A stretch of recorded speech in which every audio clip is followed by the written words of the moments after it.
그 일부 예배 때 그 진주 사람 우리 강영민 형제가 너무 서울 말씨를 잘해서 봉독을 했거든요.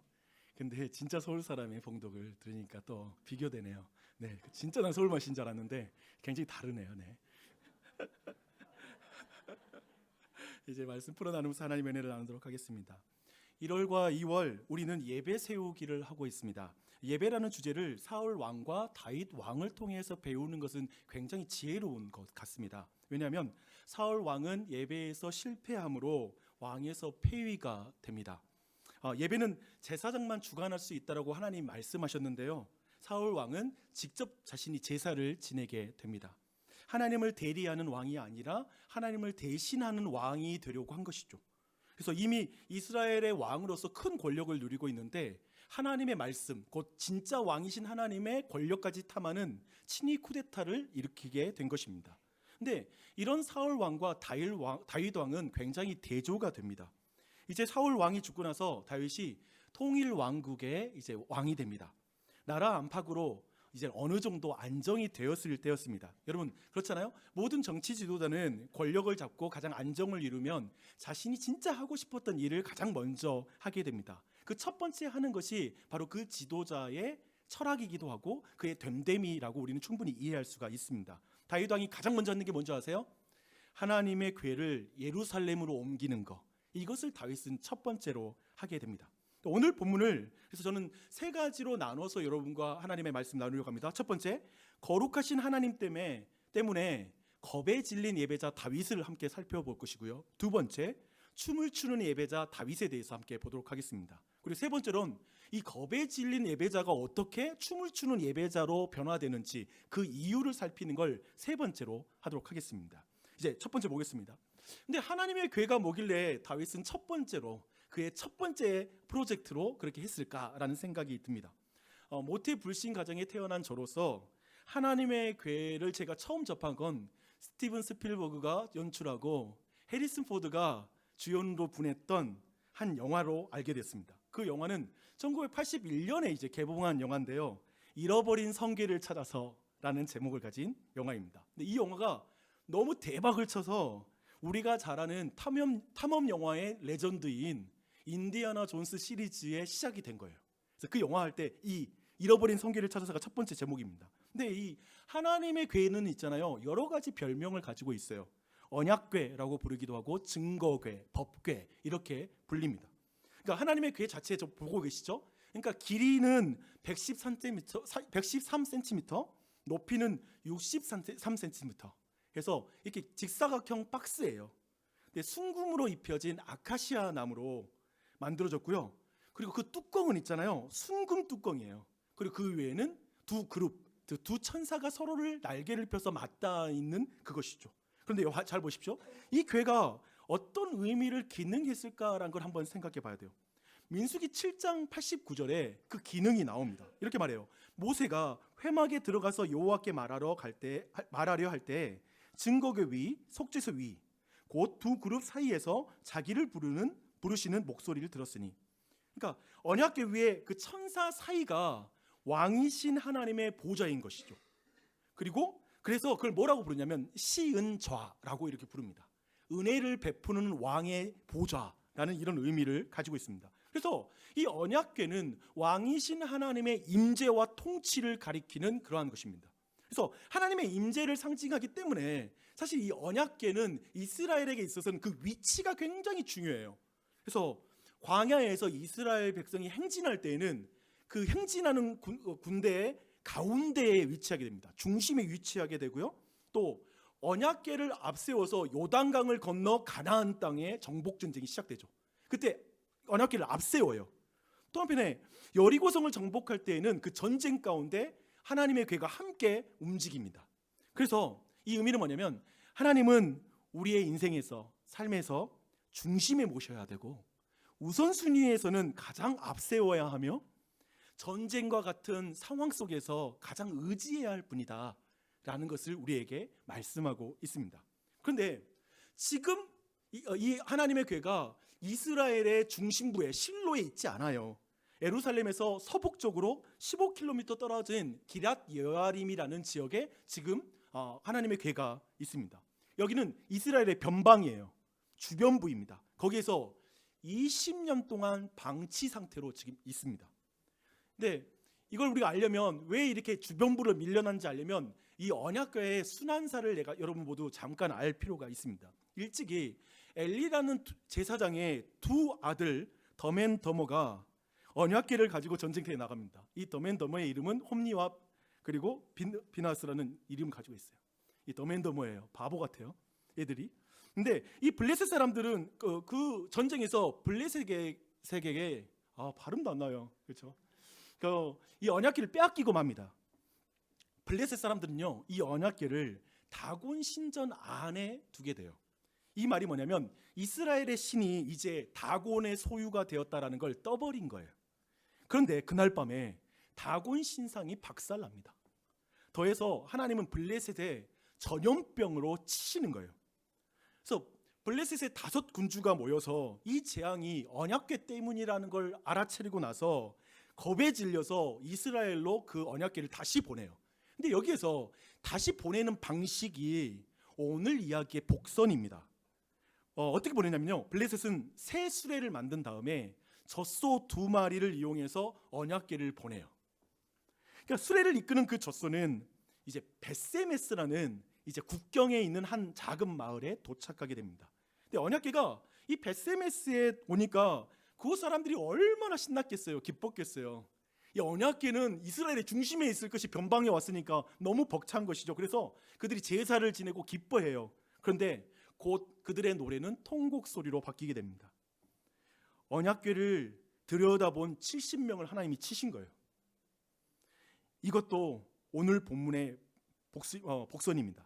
그래서 벳세메스 사람들이 슬퍼하며 이런 말을 해요. 이 거룩하신 하나님 앞에 누가 능히 서리요? 라고 이렇게 말해요. 그래서 이 언약궤는 이제 벳세메스를 떠나서 작은 마을인, 변방의 작은 마을인 지금 기럇 여아림에 보내진 거예요. 저는 이렇게 예상해봐요.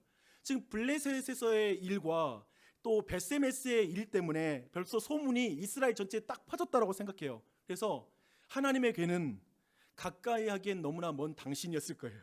그래서 자기 마을로 오는 것, 자기 도시로 오는 것 누구도 다 원하지 않는 그런 물건이 되지 않았을까라고 생각이 듭니다. 그런 의미에서 주변의 작은 마을인 이 주변부에 있는 이 기럇 여아림의 이 법궤가 밀려난 것이죠. 사람들의 마음에서도 밀려나고 실제 지역에서도 밀려난 것입니다. 언약궤가 계륵이 된 것입니다. 그래서 사울의 통치 기간 내내 이 법궤는 거기에 있어요. 기럇 여아림에 있습니다. 이것은 사울 왕과 하나님의 영적인 거리, 관계의 거리를 보여주는 것이죠. 왜냐하면 사울에게 하나님은 늘 주변부에 있는 거예요. 사울의 마음의 중심에 하나님을 모시지 않은 것이죠. 그런데 다윗은 완전히 다른 거예요. 다윗은 달라요. 언약궤는 이스라엘의 중심인 예루살렘에 있어야 된다, 다윗성이 있어야 된다라고 생각한 거예요. 이스라엘이 하나님을 중심에 모시는 나라가 되기를 원하는 것이죠. 다윗은 하나님과 가까이에서 친밀하게 교제하고 싶은 거예요. 이 마음이 다윗의 중심에 있어서 첫 번째 프로젝트가 이 언약궤를 옮기는 것이죠. 그래서 다윗은 언약궤를 모셔오는 이 과정에서 이스라엘에서 3만 명의 사람을 동원합니다. 거기에다가 필하모닉 오케스트라와 브라스 밴드까지 다 동원해가지고 엄청난 축제로 지금 이 모든 일을 준비해서 옮기고 있습니다. 지금 여기까지 우리 모두는 지금 최근에 20년 동안 언약궤의 순환사를 함께 이렇게 살펴보면서 다윗이 지금 언약궤를 옮긴다라는 게 어떤 의미인지, 이스라엘 사람과 사울 왕 전때부터 주변부로 밀려나 있던 걸 다시 중심부로 다시 끌어오는 놀라운 일을 지금 다윗이 하고 있다라는 걸 보게 되죠. 그런데 전 다윗이 성대한 퍼레이드를 준비한 거잖아요, 그렇죠? 근데 이것을 어떻게 해석해야 할까라는 이 질문을 한번 해보고 싶습니다. 긍정적으로 해석하면 이렇게 볼 수 있겠죠? 다윗은 이스라엘에게 하나님을 중심에 모시는 것이 얼마나 중요한지를 다 보여주려고, 널리 알리려고 지금 이렇게 크게 이 일을 벌였다라고 이렇게 해석할 수 있을 것입니다. 그러나 저는 사실 이 부분을 약간 부정적으로 보게 됩니다. 이 엄청난 이벤트를 통해서 왕으로서 뭔가를 과시하고 싶은 것 같아요. 이것은 늘 고대의 정치 지도자들이 하는 것이죠. 지금도 정치 지도자들이 그래요. 종교 권력을 통해 종교를 통해서 자신의 권력 기반을 강화시키려고 하는 거. 이건 늘 그들이 하는 것이라서 저는 이 부분이 약간은 있었던 것 같습니다. 근데 왜 제가 이렇게 해석하냐면 다윗이 지금 간과하고 있는 문제가 굉장히 비극적인 사건으로 이야기가 이어지기 때문에 그렇습니다. 즉 다윗이 성대한 퍼레이드와 뭐 군악대와 그리고 뭐 여러 가지 필하모닉 오케스트라와 모든 거 다 동원했는데 거기는 신경 썼는데 놓치고 있는 게 있다는 거예요. 그것이 오늘 이야기에 나오죠. 한번 그 이야기를 한번 보도록 하겠습니다. 지금까지 언약궤를 보관했던 아비나답의 아들들인 아요와 우사가 다윗이 준비한 것으로 보이는 새수레에다가 언약궤를 실어서 옮기기 시작합니다. 근데 여기에서 새수레를 누가 준비했는지 성경에서는 말하지 않습니다.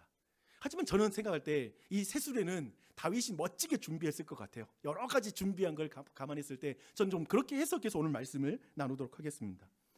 아마도 소를 끄는 것은 아요가 끈 것 같고요. 그리고 그 수레 옆에 걸어가는 사람은 이제 우사가 걸어가는 그런 상황인 것 같습니다. 그런데 소와 새 수레로 언약궤를 옮기는 이 방식은 앞에 복선에서 한번 봤죠. 블레셋의 군주들이 언약궤를 옮기는 방법, 그것을 지금 차용한 것이죠. 그러니까 다윗은 이방 세계에서 사용되는 최첨단 운송 테크놀로지를 이용하는 거죠. 운송 수단을 이용해서 언약궤를 옮기는 거예요. 근데 이 언약궤가 의미하는 핵심은 뭐냐면 이 예배에 있어서 편의와 효율성을 지금 사용하고 있다는 것입니다. 그렇잖아요. 수레에 실어가는 게 편의상 좋고 효율적이죠. 빠르죠. 그래서 이제 이 수레가 나곤의 타작마당에 이르렀을 때였습니다. 순간 소가 날뛰는 거예요. 그러자 하나님의 궤가 흔들렸겠죠. 그렇죠? 떨어지려고 하는 것이죠. 땅에 떨어지면 부서지거나 더럽혀지기 때문에 우사는 본능적으로 이 언약궤를 손으로 딱 붙잡습니다. 근데 하나님이 우사가 그 손을 그 언약궤에 대자 우사를 치시고 우사는 거기서 즉사합니다. 생각해 보세요. 우사가 죽자 모든 악기 소리는 멈추고 그 악기 소리의 빈자리에 비명 소리가 채웠을 것입니다. 두려움이 기쁨을 다 집어삼켜 버렸을 거예요. 그렇죠? 모두가 당혹스러운 거예요. 정말 갑분싸. 그러니까 굉장히 이건 너무나 당혹스러운 일인 것이죠. 명백하게 하나님께서 우사를 심판하신 사건이었기 때문에 모두가 너무 당혹스러웠어요. 왜 이런 일이 벌어지지? 성경 속의 모든 사람과 그리고 여기에 있는 우리 모두는 함께 이 순간에 탁 튀어나오는 질문이 있을걸요. 이거죠. 왜? 뭐가 문제인데요? 라는 생각이 이 질문이 우리에게 나오게 되는 것이죠. 대부분의 사람들은 지금 왜 우사를 하나님께서 심판하시는지 죽이시는지를 몰랐을 거예요. 경황이 없죠. 치성이면 감천이라는 종교심을 DNA로 가지고 있는, 그래서 새벽에 물 떠놓고 이렇게 비는 것이 우리에게 너무나 익숙했던 우리 모두의 DNA를 가진 한국인으로서도 이해가 안 돼요. 이거 너무 지금 사실은 너무 치성이잖아요. 이거 만지는 것도 그렇고 마음이 이해되잖아요. 근데 민수기 4장과 출애굽기 25장에 그 이유가 나옵니다. 하나님은 언약궤를 운반할 때 명백하게 이스라엘 백성에게 지켜야 될 명령을 3가지를 주셨습니다. 첫 번째, 언약궤 운반 책임자는 레위 족속 중에서도 고핫 자손만이 이걸 옮길 수 있다라고 담당자 배정했고요. 둘째, 언약궤는 직접 손으로 만져서는 안 되고 채를 만들어서 궤의 고리에 끼워서 그 채를 고핫 자손이 메고만 옮길 수 있다. 두 번째. 그리고 세 번째입니다. 언약궤를 직접 보지 못하도록 대제사장은 덮개를 씌우고 난 다음에야 그걸 메서 옮길 수가 있는 거. 이게 이 3가지의 명령이 있었습니다. 이 셋 중에 하나라도 어기면 어떻게 될까요? 하나라도. 민수기 4장 15절에서 이것에 대한 대답을 합니다. 이렇게 말해요. 고핫 자손들이 와서 맬 것이니라. 그러나 성물은 만지지 말라. 그들이 죽으리라. 죽어요. 그러니까 이렇게 보면 지금 아요와 우사가 이 언약궤를 옮기는 과정에서 최소한 2가지의 말씀을 어겼죠. 뭐냐면 궤를 수레에 실는 것과 궤를 만진 것, 이 2가지는 어겼습니다. 이것 때문에 죽은 거예요. 이것 때문에 죽었어요. 설득이 되나요? 어떠신가요? 고개를 끄덕이시는 분 계시네요. 신기하네요. 그러나 말씀을 어기고 궤를 만진 것을 우사를 죽이는 것을 이해하는 건 쉽지 않은 것 같아요. 심정적으로 우리 안에 좀 그런 것 같습니다. 왜 이해하기 힘들까요? 첫 번째, 당신은 사랑의 하나님을 믿기 때문에 이해하기 힘듭니다. 하나님이 사랑이시라면 어떻게 이런 문제로 사람을 죽일 수 있죠? 하나님이 사랑이 많은 아버지라면서요. 기독교는 사랑이 많은 아버지라고 부르던데요. 저는 제 자식을 이런 문제로 죽이지는 않습니다. 그 신이 나보다 사랑이 없는 것 같네요. 아마도 이렇게 생각할 것입니다. 왜 이해하기 힘든가요? 두 번째, 진심이 있으면 형식 따위는 중요하지 않다고 생각하기 때문에 그렇습니다. 뭐가 중요한가요? 진심이라면 형식적인 작은 실수는 넘어가는 게 그게 인지상정 아니에요? 그게 좀 유연성 아닌가요? 그래서 하나님이 좀 분노 조절 장애자처럼 보이죠. 버럭버럭 화를 내고 별거 아닌 거 가지고 사람 죽여버리고 막 그런 것 같아요. 세 번째, 당신은 하나님께 상식을 기대하기 때문에 이 본문을 이해하기가 힘듭니다. 언약궤가 흔들리고 있잖아요. 그럼 떨어질 거잖아요. 그걸 붙잡는 건 당연한 거잖아요. 상식적이잖아요. 아니, 살인사건이 일어날 때에도 신중한 재판관은 정상 참작이란 걸 하죠. 그래서 정당방위라는 게 있잖아. 그럼 이 건도 정당방위 정도로 이해하고 넘어가야 되는 거 아닌가라고 생각하기 때문에 이 본문이 이해가 잘 안 돼요. 우사의 죽음은 그런 의미에서 모든 종교인과 비종교인들 모두를 당혹스럽게 만드는 그러한 사건입니다.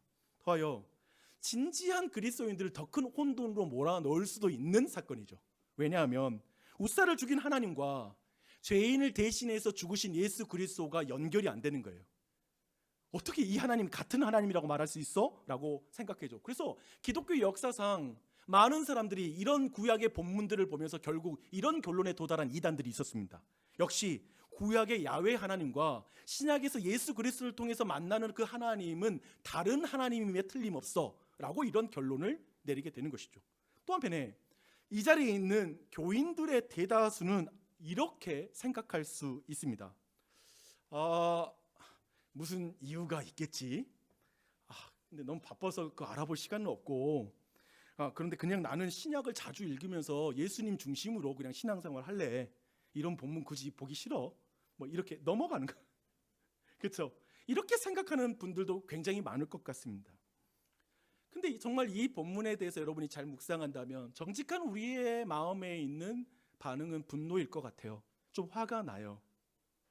저는 여러분이 화를 내시는 상태를 그대로 유지해 주시길 부탁드립니다. 이해가 안 된다고 생각하면서 고개를 절레절레 흔들면서 한번 목사님 설명 좀 해주세요 라고 하는 마음으로 이 설교를 계속 귀를 기울이셨으면 좋겠어요. 화를 누그러뜨리지 마십시오. 계속 유지한 상태로, 그래야만, 그런 질문과 그런 막 도전이 있어야만 여기에서 진짜 하나님의 의도를 읽을 수가 있어요. 진짜 그 이해 좀 깊이 들어갈 수가 있습니다. 사실 다윗이 우리와 비슷한 반응을 합니다. 그게 8절과 9절에 다윗의 반응이 나옵니다. 여호와께서 우사를 치심으로 다윗이 분하여 그곳을 베데스 우사라고 부르니 그 이름이 오늘까지 이르니라. 다윗이 그날에 여호와를 두려워하여 이르되 여호와의 궤가 어찌 내게 오리요? 라고 이렇게 말합니다. 그러니까 다윗은 지금 이 사건으로 두 가지의 감정을 순차적으로 느끼고 있습니다. 먼저 화가 나요. 그런데 다윗은 누구에게 화가 난 걸까요? 우사에게 화가 난 것일까요? 아니면 자신에게 화가 난 것일까요? 세 번째, 하나님께 화가 난 것일까요? 이 모든 일의 책임자가 다윗 왕이기에 우사에게만 화를 내는 것은 정당해 보이지 않습니다. 또 한편에 그런다고 하나님의 말씀을 이제까지 간과했잖아요. 그가 순식간에 다 깨달아서 자신에게 화가 나는 것, 내가 잘못해서 이런 일이 벌어졌어라고 스스로에게 화를 내는 것처럼 보이지도 않습니다. 저는 다윗이 하나님께 화가 났다라고 생각합니다. 왜 하나님은 자신의 진심과 간절함을 몰라주고 이렇게 많은 사람들 모아놨는데 백성들 앞에서 이렇게 나에게 실패를 경험하게 할까? 왜 이렇게 창피하게 만들까라고 하는 것에 순간 욱했을 것 같습니다. 그러나 다윗의 분노는 곧바로 두 번째 감정으로 변합니다. 두려움이라는 감정으로 변했다라고 말하고 있습니다. 저는 이걸 겁에 질렸다라고 번역하고 싶습니다. 겁에 질렸어요. 어쩌면 우사만이 아니라 지금 세수레를 준비한 자신도 죽을 수 있었다라는 생각이 스쳤을 것 같기도 해요. 지금 자신도 그 위험 속에 있다라는 생각을 했을 것 같아요. 다윗은 그런 의미에서 이제까지 만났던 하나님이 아닌 거예요. 하나님이 낯설게 느껴지는 거예요. 하나님이 이제까지의 얼굴색을 바꿔서 완전히 얼굴색이 바뀐 것 같은 거예요. 여호와는 나의 목자시니 내게 부족함이 없으리로다. 예를 들면 다윗의 그 시편을 고백할 때 하나님의 그 얼굴이 아닌 것 같은 거예요. 하나님이 종잡을 수 없는 분처럼 느껴지기 시작하는 것이죠. 그래서 거기서 전전긍긍하는 거죠. 이 하나님은 어떤 분이시지 하는 것이죠. 다윗은 이제 여호와의 궤를 가져가는 걸 즐겨하지 않았다라고 표현합니다. 즐겁지가 않은 거예요. 즐겨하지 않은 상태가 되어버립니다. 지금 그런 의미에서 다윗은 지금 있잖아요. 자신의 예상을 벗어난, 자신의 손을 벗어난, 자신의 이성을 벗어난 그 거룩한 하나님을 대면하게 된 거예요. 미지의 하나님, 자신이 알 수 없는 그 하나님, 거룩한 하나님을 만나게 된 거죠. 그리고 그 거룩한 하나님을 인간이 만났을 때 하나의 반응은 겁에 질리는 것입니다. 겁에 질려버립니다. 다윗은 궤를 오벳에돔의 집으로 보내버립니다. 이것이 10절까지의 내용입니다. 근데 이제 두 번째 단락으로 넘어갑니다. 춤을 추는 예배자로 변화되는 모습이 딱 2절 건너뛰고 12절부터 19절까지가 이제 그가 춤을 추는 예배자로 변화된 내용이 나와요. 한번 건너뛰어서 한번 거기로 넘어가 보게요. 그런데 12절에서 겁에 질린 그 다윗이 춤을 추는 다윗으로 바뀌어요. 춤을 추는 예배자로 바뀌게 됩니다. 이것을 방송 프로그램 제목으로 말하면 우리 다윗이 달라졌어요. 그 정도로 말할 수 있을 것 같습니다. 다윗은 다시 언약궤를 옮기기 시작합니다. 다윗은 이때에는 두 번째 시도할 땐 진심이 아니라 진리를 앞세우고 나아갑니다. 고핫자손으로 하여금 언약궤를 매게 해요. 분명히 고핫자손으로. 그리고 이제 그의 예배는 편의와 효율성을 따라서 예배드리는 게 아니라는 거예요. 하나님의 말씀, 진리를 뒤따라서 이 예배를 드리고 있다는 걸 보여주죠. 그리고 언약궤를 맨 이들이 흥미롭게도 6걸음 걷고 나서 그 다음에 제사를 지내는 거예요. 생각해봐요. 그 시간이 얼마나 걸렸을까? 6걸음 걷고 예배드리고 6걸음 걷고 예배드리고 마치 6일 동안 일하고 7일째에 안식하는 것처럼 나에게 참된 안식은 이 예배를 통한 가능합니다 라는 고백. 그리고 그 예배는 제사는 뭐였냐면 성경에 보니까 속죄제와 화목제였다고 말해요. 하나님, 죄인으로서 하나님과 하나님의 임재를 견딜 수가 없습니다. 하나님을 만질 수 없습니다. 하나님, 내 죄가 해결돼야만 거룩하신 하나님과 동행하는 게 가능합니다 라는 고백을 6걸음 걸고 고백하고 6걸음 걸고 고백하고 하는 그런 형태로 가는 것이죠. 그리고 나서 이제 다윗은 힘을 다해서 춤을 췄다라는 것이 이제 강조되고 있습니다. 죄인에게 자비를 베푸시는 하나님이 너무 사랑스럽고 좋으니까 그 하나님 앞에서 막 예배하기 시작하는 거예요. 그 감격이 막 회복되니까 너무 행복한 거예요. 이제 다윗은 진리라는 무대 위에서 진심이라는 춤을 추는 것이죠. 진리를 따르는 예배가 여러분 딱딱할 것 같으세요? 우리 교회는 성경 중심의 교회입니다. 우리 교회는 아주 성경에 충실합니다. 아니요. 진리를 뒤따르는 것은 그것은 그냥 착각이죠. 그렇죠? 딱딱할 것 같은 거. 교회는 딱딱할 것 같고 뭔가 성경에 충실하면 딱딱할 것 같은 것은 다 착각입니다. 진리와 성령의 예배는 흥과 춤이 빠지지 않는 것이죠. 그런 거예요. 진리 안에 자유함이 있기 때문에 그렇습니다. 기차에게 철로가 자유를 주죠. 물고기에게 물이라는 조건이 자유를 주죠. 하나님의 말씀이 사람에게 자유를 가져오는 것이죠.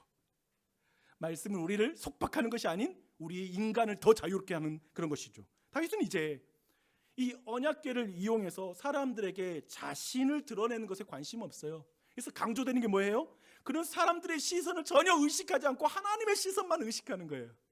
그래서 춤을 추면서 하나님을 예배하는 것이죠. 오늘 주보 표지가 내가 다윗을 너무 벗겨놔가지고 근데 너무 아주 추하게 이 정도는 벗기지 않았을 것 같아. 근데 막 속살이 드러날 정도로 막 정신없이 춤을 추면서 하나님을 예배했다고 말하죠. 자기 몸이 드러난지도 몰라요. 그리고 하나님만 보면 된다고 생각하는 거예요. 왕이 채통을 지키지 않는 거예요. 하나님의 시선만 의식하는 상태가 돼서 예배를 드리는 것이죠. 그런데 여기에서 질문이 생깁니다. 이제 세 번째 단락이에요. 그렇죠? 거룩하신 하나님 앞에서 겁에 질린 다윗이 춤을 추는 다윗으로 바뀐 이유가 뭘까? 그게 너무 궁금하잖아요, 여러분. 우리 모두일 수 있으니까, 우리 모두의 바람일 수 있으니까, 우리는 이 질문을 할 수밖에 없죠. 저는 그 이유가 11절과 12절이 그 답을 가지고 있다라고 믿습니다. 11절과 12절 내용에서 저는 두 가지의 이유를 보게 됩니다. 첫 번째는 석 달이라는 시간과 오벳 에돔의 집에 복이 임했다라는 이 복음의 소식을 들은 거, 이 두 가지가 다윗의 변화와 깊은 관련이 있다라고 이렇게 생각합니다. 다윗은 시간과 소식으로 거룩한 하나님을 만난 거예요. 시간과 소식으로 거룩한 하나님을 만난 것입니다. 먼저 석 달이라는 시간 한번 생각해 보고요. 여러분 생각해 보세요. 지금 엄청난 실패를 경험하고 돌아갔어요. 석 달이라는 시간 동안 뭐 했을까라는 질문인 것이죠. 저는 예루살렘으로 돌아온 다윗은 모든 상황을 복기했을 것 같아요. 어디서 뭐가 잘못됐는지를 생각할 수밖에 없죠. 그렇지 않습니까? 그 생각을 할 때 그냥 막 혼자 로댕에 생각하는 사람의 표정을 지으면서 깊이 숙고하는 것만 하는 게 아니라 분명히 모세오경이라는 성경을 가져와서 그 말씀과 함께 모든 걸 숙고한 것으로 보입니다. 그리하면 두 번째 춤을 추는 예배자로 변화될 때 하나님의 말씀을 지킨 모든 내용이 이해가 되는 거예요. 이때 그 모든 것에 관련된 문제가 있는 거예요. 숙고하면서 말씀을 통해서 모든 걸 생각했을 거예요. 그래서 모세오경을 살피며 왜 하나님이 얼굴색을 바꾸셨는지, 그리고 한편에 그 자신이 분노하면서 얼굴색을 우락부르락 한 것이 정당한 것인지를 생각했을 것입니다. 여기에서 우리 모두도 돌아봐야 돼요. 도대체 이 자리에 있는 분은 그런 거잖아요. 도대체 뭐가 문제인지 모르는 마음에서 말씀을 어기는 것이 그렇게 큰 죄인가 싶은 마음까지, 그 사이 어디인가 여러분의 마음도 있을 수 있잖아요. 이 본문 안에서. 그러면서 우리 모두는 다윗처럼 이 모든 상황을 정리할 시간이 필요합니다. 잘 돌아보십시오. 인생 속에서 우리가 다윗처럼 이런 어떤 당혹스러운 일을 경험하면 석 달이 필요합니다. 시간이 필요합니다. 지금 필요한 거예요.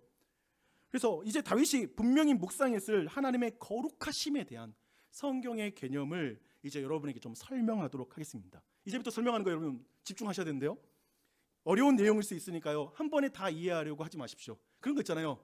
이해 안 되면 나만 이해 못하는 것 같아서 화가 날 때가 있잖아요. 그래서 저를 화난 표정으로 보시면 안 되니까 미리 말씀드려요. 그러니까 다 이해 못하니까, 한 번에 이해 못하니까 그렇게 전제하고, 또 한 가지는 우리가 성령님의 도움을 의지해서 제가 말씀 전하고 성령님의 도움을 의지해서 한번 이 말씀 한번 들어보십시오. 제가 이해하는 바로는 이 개념이 성경과 기독교를 이해하는 데 가장 중요한 개념 중에 하나입니다. 이제 그 내용으로 들어가겠습니다. 저는 우사와 다윗이 두 가지를 간과했다라고 생각합니다. 하나님의 거룩하심과 자신, 인간의 죄인됨을 간과한 것이죠. 이 두 가지를 간과한 것으로 보여요. 이 둘은 연결됩니다. 성경은 있잖아요. 거룩을 불로 설명하고 있습니다. 세상에 참 좋은데 너무 가까이 가면 위험한 것들이 있어요. 접촉하면 위험한 것이 있어요. 그 중에 하나가 불이죠. 불은 음식을 만들게 하고 수없이 많은 것을 이익을 주죠. 유익을 주죠. 하지만 직접 만지면 큰일 나요. 일찍이 하나님이 떨기나무에 불꽃과 같이 임하셔서 모세를 부르셨던 그 장면이 있습니다. 근데 모세는 그 불로 가까이 나아갑니다. 그러자 하나님이 이렇게 말씀하세요. 가까이 오지 말라. 네가 선 곳은 거룩한 땅이니 내 발에서 신을 벗으라 라고 이렇게 말씀합니다. 그러자 모세는 그 하나님을 배웠기를 두려워하여 얼굴을 가렸다라고 이렇게 말씀하고 있죠. 여러분, 태양빛은 너무나 선한 것이죠. 우리가 아는 것처럼 그 태양빛에 의해서 모든 것이 생명으로 더 충만해지고 자손을 번식하는 그런 일이 벌어지고 있죠. 하지만 맨눈으로 태양의 빛에 직접 그 직사광선에 오랜 기간 노출되게 되면 시력을 잃어버립니다. 이 세상에는 좋은 것인데 직접 접촉하면 위험한 것이 있어요. 그래서 분리돼야 하고 구별돼야 하고 따로 떼어 놓아야 하는 것이죠. 불 그렇잖아요. 불은 애들 떼어놔야 돼요. 그리고 펜스를 쳐야 돼요. 가서 만지면 안 되니까 그렇게 하는 거예요. 그렇게 하는 거예요. 바로 그것, 구별, 그리고 따로 떼어 놓는 거, 그리고 분리됨, 이게 거룩이란 뜻이에요. set apart라는. 그래서 서로 분리됐다라는 게 거룩의 문자적 의미입니다. 하나님은 거룩하신 분이십니다. 문제는 인간이 죄인이라는 거예요. 그래서 죄인이 거룩한 분을 직접 눈으로 보거나 언약궤를 직접 눈으로 보거나 그 거룩하신 하나님을 손으로 만지면, 그리고 언약궤를 직접 만지면 죽게 되는 것이죠. 특별히 이 우사라는 이 인물의 이름의 뜻이 힘입니다. 힘. 그러니까 거룩하신 하나님을 인간의 힘으로 만지려고 하는 것, 인간의 노력으로 만지려고 하는 것, 인간의 지혜로 그 하나님을 만지려고 하는 것, 그것은 위험하다는 거예요. 불가능하다는 거예요. 여러분, 그런 거 있잖아요. 짝사랑하는 연인이라도 상대의 허락 없이 힘으로 만지면 추행이에요. 그리고 그러면 잡혀갈 수 있습니다. 위험해요. 사랑하는 사람도 내가 억지로 만지면 안 돼요. 상대가 허락할 때만 가능하고 어떤 조건 속에서만 가능한 거예요. 부부끼리 내 아내를 누군가 만지는 건 용납할 수 없는 거예요. 죽어. 때려 죽여. 위험해. 그렇죠? 우리가 자녀에게 불에 가까이 가지 말라고 하는 이유는 불이 치명적이기 때문이듯, 하나님도 언약궤를 직접 만지지 말라, 눈으로 직접 보지 말라고 명령하는 것은 그게 죄인에겐 치명적이기 때문에 그렇죠. 그래서 이 이유라는 거예요. 좀 편하게 한 가지 좀 생각해 보면 가봅시다. 저는 그 타종교인의 진실한 삶과 비종교인의 도덕적인 삶의 가치를 굉장히 존중하는 편입니다. 난 사실 예수 안 믿는 사람도 너무 존경스러워요. 그들의 삶을 보면 그냥 개인적으로 머리가 숙여지는 게 많습니다. 그런데 그들이 그 힘과 진심, 윤리적인 삶으로 하나님을 만질 수 있다라는 것에 저는 동의할 수가 없습니다. 결국에 박 목사도 매우 배타적이라고 생각하실지 모르겠습니다. 근데 이 말 들어보십시오. 저는 기독교인도 자신의 영적인 삶과 도덕적인 삶으로 구원에 이르를 수 없다고 저는 믿습니다. 똑같이 그렇게 생각해요. 저는. 이해되시죠? 착하게 살면 좋은 곳에 가겠죠 라는 말은 저는 하나님의 거룩하심을 축소하고 자신의 죄인됨을 간과하는 발언이라고 생각해요. 여러분, 이제 한 가지 좋은 일을 하나 들어드릴게요. 여러분 기억하실지 모르겠습니다. 제가 한때 다이어트를 해서 한 1년 정도 몸무게를, 지금 몸무게에서 약 20kg 정도 지금 아래에 몸무게를 유지한 때가 있었습니다. 아름다운 추억이죠. 매일 달리기를 하는데 땀을 흘리는 게 그렇게 행복하더라고요. 그래서 매일마다 1시간 이상씩 이렇게 뛰었던 것 같아요. 그렇게 땀을 안 흘리면 막 이상한 거예요. 뭔가 그런 마음이었습니다. 그런데 그 기쁨이 사라지는 계기가 있었습니다. 한 교우와 무등산 등산했습니다. 이 자리에 있습니다. 당시에 제가 얼마나 자신감이 있었냐면 무등산 가는데 막 빨리 가고 싶었어요. 왜냐하면 제가 한 번도 안 쉬고 4km를 그냥 이렇게 운동장 8바퀴 막 이런 거 있잖아요. 400m 트랙을 8바퀴 10바퀴씩 그냥 뛰어졌거든요. 한 번도 안 쉬고. 그리고 지치지가 않더라고요. 그래서 올라가는데 제가 막 달려갔어요. 정말 같이 올라갔던 지체는 산에 익숙한 사람이었는데 막 뒤에 쫓아오더라고요. 그래서 저는 막 달려가고, 목사님 서서히 가시죠. 상관없었지. 막 달려간대. 괜찮습니다 하고 갈랐어요. 근데 문제는 뭐냐면 내려올 때 다리가 풀려버렸습니다. 증심사 코스. 악명 높죠. 내려오는데 너무 다리가 풀려가지고 힘든 거예요. 그리고 일주일 동안 끙끙 앓고 나니까 뛰는 게 싫어지는 거예요. 땀 흘리는 게 귀찮아지기 시작해서 결국 이 모양 이 꼴이 되었다라는 그 비참한 일이 있죠. 지금 여러분 제 몸을 보십시오. 저는 요즘 그런 생각이에요. 곧 있으면 건강 진단해야 되는데, 저는 무슨 진단을 받아도 전 모든 걸 받아들일 정도로 나는 많이 망가져 있다고 생각이 들어요. 지금 굉장히 심각해요. 그런 내가 만약에 여러분에게 제가 이렇게 외치는 거예요. 저 다음 주에 에베레스트 정상에 오르기로 제 마음으로 결정했습니다. 그래서 다음 주에 내가 갔다가 정상 오르고 올게요 라고 이렇게 말한다면 모두가 어이가 없죠. 어이가 없어요. 무등산도 오르기 힘든 몸으로, 아니 그냥 여기 우리 금성산이나 좀 올라가라. 근데 정말 무등산도 오르기 힘든 몸으로 에베레스트 정상에 오른다라고 자신만만해하는 것은 에베레스트 산의 높음을 축소하는 거죠. 무시하는 거죠. 또 한편에 나의 몸을 과신하는 거죠. 내가 정말 그걸 오를 수 있는 것처럼 말하는 것이니까요. 에베레스트 산의 정상에 오르려면 최고의 등산가들이 몇 개월 혹은 몇 년 동안 준비해야만 오를 수 있다고 말해요. 심지어 그들은 산에 오르고 나서 그런 말 하더라고요. 산이 허락해 줘야지만 오를 수 있는 곳이라고. 산의 신이 산신이 허락해 줘야지 오를 수 있다라고 말할 정도인 거예요. 그러니까 내 실력이 나에게 거기 오를 수 있는 건 우리 실력에 달리지 않았다라고 말하는 정도이죠. 그런데 인간들이 힘으로, 노력으로, 우사로, 종교로, 윤리로 하나님을 만질 수 있다라고 생각하는 것, 착하게 살면 높은 곳에 간다라는 것은 너무 순진한 생각을 넘어서 너무 치명적인 생각이죠. 제가 에베레스트 산을 지금 당장 가겠다고 말하면 너무 위험하죠. 순진한 게 아니야. 그건 위험한 생각이야. 근데 하나님을 힘으로, 우리의 지혜로 하나님 구원에 이르를 수 있다? 너무 위험한 거예요. 죽음의 길이죠. 그래서 말하고 있어요. 저는 다윗이 3개월 동안 이런 거룩에 대한 개념을, 그리고 자신이 얼마나 죄인됨이 있는지를 깊이 생각하는 시간이었다고 생각합니다. 특별히 하나님의 말씀으로 자신을 비췄습니다. 우사와 자신의 진심을 알아주지 못한 하나님께 화를 내기 전에 그들이 진리를 깬 것을 깨달은 것이죠. 말씀을 통해서 진심이 진리보다 앞설 수가 없다라는 사실을 깨닫게 되는 것이죠. 그래서 처음에는 진심을 못 알아주는 그 하나님께 화를 내는 것이 스스로 정당하다고 생각했는데, 진리를 깨뜨린 그들에게 진노하신 하나님이 더 옳다라고 인정하는 마음이 점점 자라나는 것이죠. 자신이 거룩하신 하나님을 축소하고 죄인인 사람의 힘과 노력을 과신했음을 슬퍼하기 시작하는 것이죠. 그래서 시간이 약이기에 다윗이 바뀐 게 아니라 하나님의 말씀으로 시간을 보냈기에 다윗은 변화되는 것이죠.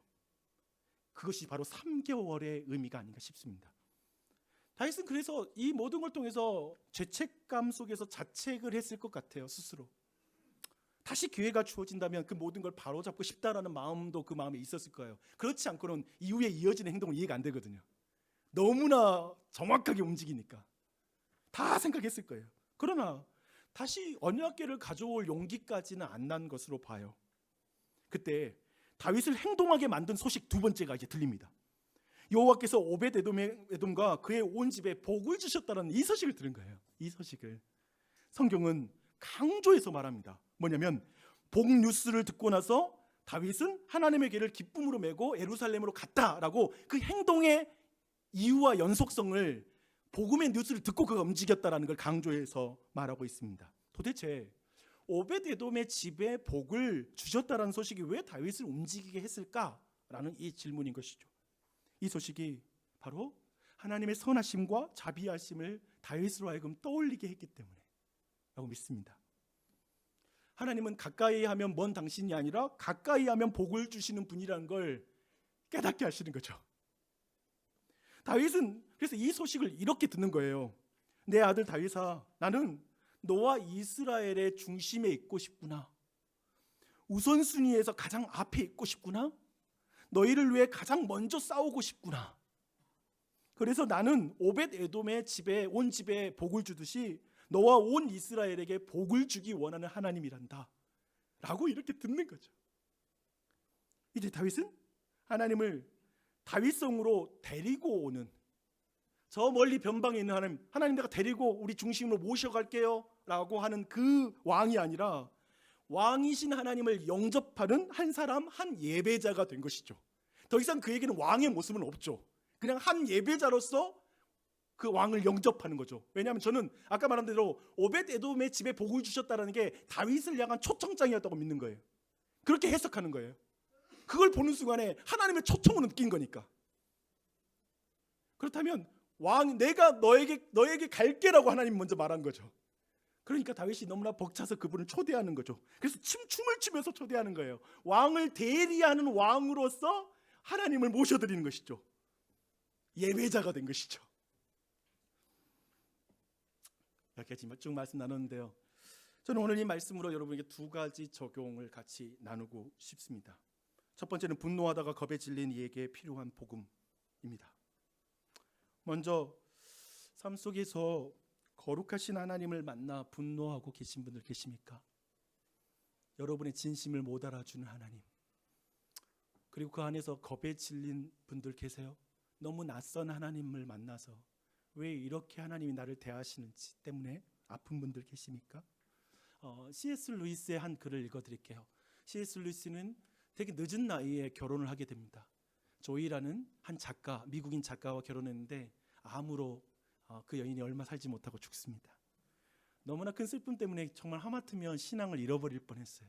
근데 그가 그 과정을 거치면서 헤아려 본 슬픔이라는 이런 책을 쓰게 됩니다. 근데 그 책에 이런 이야기가 있습니다. 하나님에 대한 생각은 하나님의 생각이 아니다.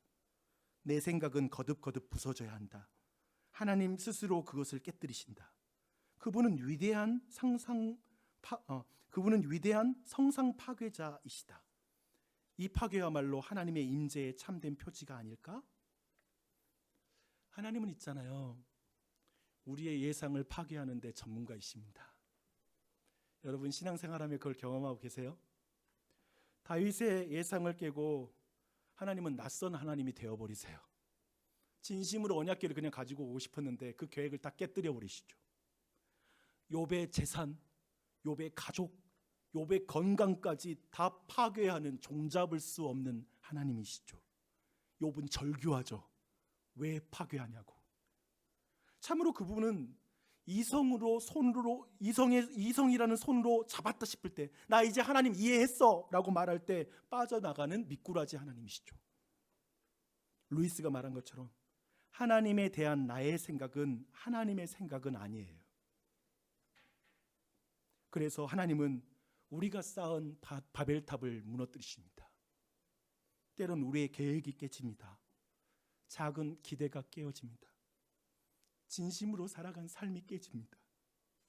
사역이 깨지기도 하고 마지막 나한테 남은 그 한 가지까지도 파괴해버릴 때가 있습니다. 나의 소중한 명예가 깨지고 안정적인 내 통장 잔고가 깨지는 순간이 옵니다. 그리고 내가 이것만큼은 유지하고 싶었던 소중한 관계가, 그리고 그 신뢰가 파괴되는 것을 보는 것은 너무나 큰 고통입니다. 그 속에서 우리는 분노합니다. 하나님, 너무 낯선 하나님이고 너무 종잡을 수 없어서 그분에게 화를 냅니다. 하나님 왜 이렇게 인도하시냐고, 왜 내 인생을 이 상황으로 몰아넣으시냐고. 하지만 이 파괴야말로 하나님의 임재의 참된 표지가 아닐까요? 근데 그 최고의 표지의 증거, 즉 파괴로 하나님의 임재가 드러나는 그 사건은 바로 예수 그리스도이십니다. 그리고 저는 오늘 이 예수 그리스도가 가장 이 설교에서 여러분과 나누고 싶은 부분입니다. 우사의 힘으로 만질 수 없는 거룩한 하나님이, 인간의 힘으로 다다를 수 없는 거룩한 하나님이 사람의 몸을 입고 이 땅에 내려오셨습니다. 우리가 다다를 수 없으니까 내려오시는 거예요. 우리를 만지려고 오신 거예요. 언약궤의 원형 곧 하나님 자신이 임마누엘 하나님으로 이 땅에 내려오신 것입니다. 예수 그리스도이시죠. 창조주와 피조물 사이의 그 간격을 하나님이 파괴하고 오십니다. 그리고 죄인들이 거룩하신 하나님의 얼굴을 주먹으로 때립니다.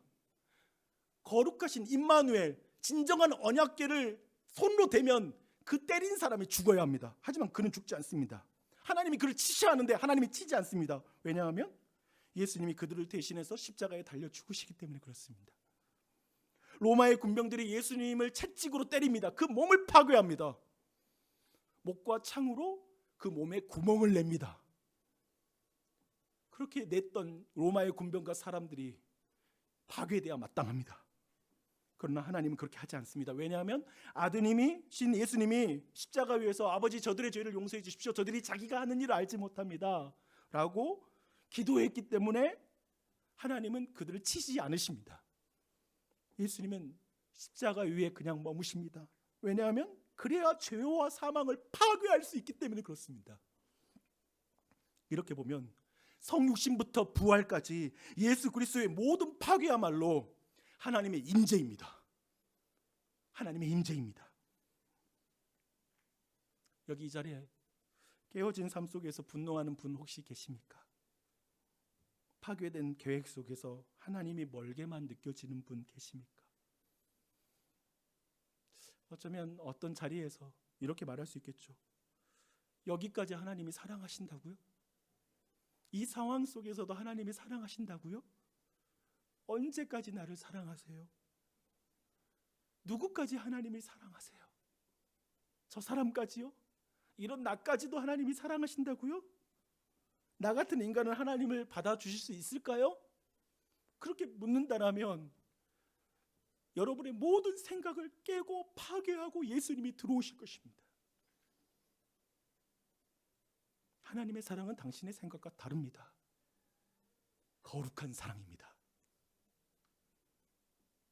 하나님의 사랑, 그 거룩한 사랑, 다윗처럼 이 복음을 들으십시오. 그리고 일어서십시오. 다시 언약궤를 마음의 중심에 우선순위에서 최우선순위로 모든 상황 속에 이 예수 그리스도를 모셔드리십시오. 그게 예배입니다. 그게 예배가 회복되는 것입니다. 복음으로 시작된 회복 말입니다. 그 은혜가 있길 바랍니다. 두 번째 여러분에게 나누고 싶은 적용은 이것입니다. 진리를 따르는 진심으로 예배하는 자가 되십시오. 예배를 드릴 때 진리를 따르는 진심으로 예배하는 자가 되시길 바랍니다. 먼저 수레로 언약궤를 옮길 수 없다는 사실을 인정하십시오. 편의와 효율로 예배하지 마십시오. 얼마나 우리는 쉽게 내 편의에 따라 예배하고 효율에 따라 예배하려고 합니까? 하나님의 말씀을 따라 예배하십시오.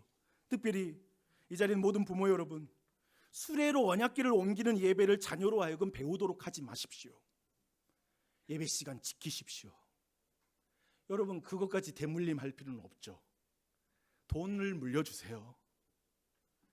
그 습관을 밀려주지 마십시오. 하나님을 사랑하고 자녀를 사랑하면 그렇게 예배해서는 안 됩니다. 사람을 의식하며 사람에게 보이는 예배를 하라는 말이 아닙니다. 목사가 이런 광고하면 예배 시간 지키세요 그러면 목사님 눈치 보여서 빨리 가야 되네. 그렇게 지키는 게 아닙니다. 제 눈치 보지 마세요. 그게 아니라 말씀에 따른 예배를 드리자는 것입니다. 그러면 오히려 진리를 따르는 예배를 할 때 우리는 사람들을 더 의식하지 않을 거예요. 다윗처럼 더욱 하나님만 의지하게 될 거예요. 진리 안에서 진심으로 예배하는 우리는 더 자유함을 느낄 거예요. 그런 애가 우리 모두에게 넘치길 바랍니다.